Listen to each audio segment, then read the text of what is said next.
Ça pousse chez nous avec Annie Bourque. Une présentation de Meubles André Beaulieu, Richardson International et le groupe RM. Je suis présentement dans une cour de rêve en plein cœur de Sorel-Tracy en compagnie des créateurs d'un jardin fabuleux, soit Guy Desjardins, un nom prédestiné. Bonjour Guy. Bonjour Annie. Et sa compagne de vie, Josée Rouette. Bonjour Josée, qui est connue aussi comme nutritionniste à la retraite cependant. Merci de nous accueillir, Jean Lemay et moi, dans votre cour de rêve, comme je le disais. Comment le bienvenu. Puis comment ça a commencé?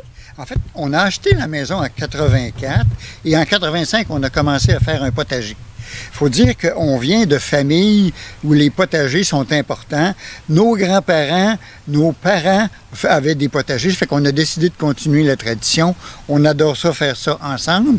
Et je pense qu'on réussit à produire beaucoup de choses qu'on va congeler pour essayer d'augmenter notre qualité alimentaire durant une année, si possible. C'est un peu comme le rêve d'être autosuffisant. Puis on voit ici particulièrement les tomates, du cassis, des camerises, des superbes framboises. Comment vous faites? Pouvez-vous nous partager vos trucs, Guy? Je dirais que les framboises sont venues un petit peu plus tard. On a eu des enfants, fait qu'on a placé notre jardin à un endroit. Il a été déplacé à plusieurs reprises. En fait, c'est un jardin en évolution. Moi, quand on a acheté la maison, il y avait large au fond, 100 pieds de large, et c'est là que j'avais prévu faire des framboises. Et parce que j'adore les framboises, et on en produit assez, et on va en cueillir pour avoir des framboises qu'on congèle pour l'année. Fait qu'on cueille énormément de petits fruits pour l'année, de telle sorte qu'on en a pour tous les jours. Ce qu'on remarque, vos toiles, spécifiquement sur les framboises, sur les poivrons, parlez-nous-en. Okay. Les toiles, ça nous permet de planter un peu plus tôt les poivrons pour nous permettre d'avoir des poivrons rouges. Et la toile qu'on peut voir à l'écran, c'est une toile qui permet au soleil de passer à travers et ça protège aussi du vent et du froid la nuit. Ça nous permet de mettre les poivrons un petit peu plus tôt au début de la saison et ça peut permettre d'avoir des poivrons rouges un peu plus à la fin. Ça rallonge notre période de saison et de jardinage. Et c'est l'avantage des toiles. Et c'est relativement nouveau d'avoir ça sur le marché. Puis aussi, l'irrigation, vous êtes un précurseur. En tout cas, j'ai jamais vu ça. Quelqu'un de privé dans sa cour qui a parti un système d'irrigation. Oui, écoutez, on a des pots qui sont comme des pots de yogourt avec des trous dans le fond et on peut immédiatement mettre de l'eau dans les logisols de telle sorte que l'eau ne va pas sur les feuilles. Ça évite le problème de maladie et l'eau va directement fournir les plantes dans le bas du sol. Et Josée, moi, à votre tour, j'aimerais ça que vous m'expliquiez comment vous êtes intéressée au jardinage avec les fleurs notamment. Les fleurs, le jardin de fleurs a commencé plus tard, je dirais au début des années 2000. Moi, j'ai été atteinte d'un cancer en l'an 2000. Et puis, lorsque j'ai terminé mes traitements, je me suis dit, je veux pas jamais que l'anniversaire du diagnostic devienne un jour triste. Alors, c'est là que j'ai commencé à m'intéresser aux fleurs. Alors, j'ai dit, je vais commencer à bâtir une première plate-bande de fleurs en plantant des vivaces.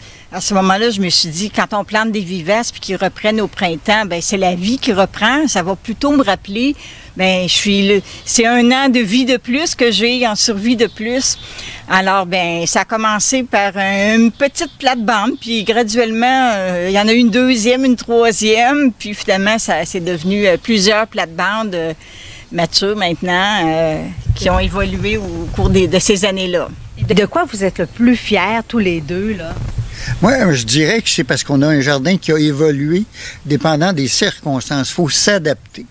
Je peux donner un exemple. Le tilleul qui est ici à ma droite, il est devenu de plus en plus gros. Il a fallu déplacer les zones de soleil, les tomates en particulier, aux endroits où il y avait le plus de soleil, parce que le tilleul, on a dû s'adapter à la lumière à cause du tilleul.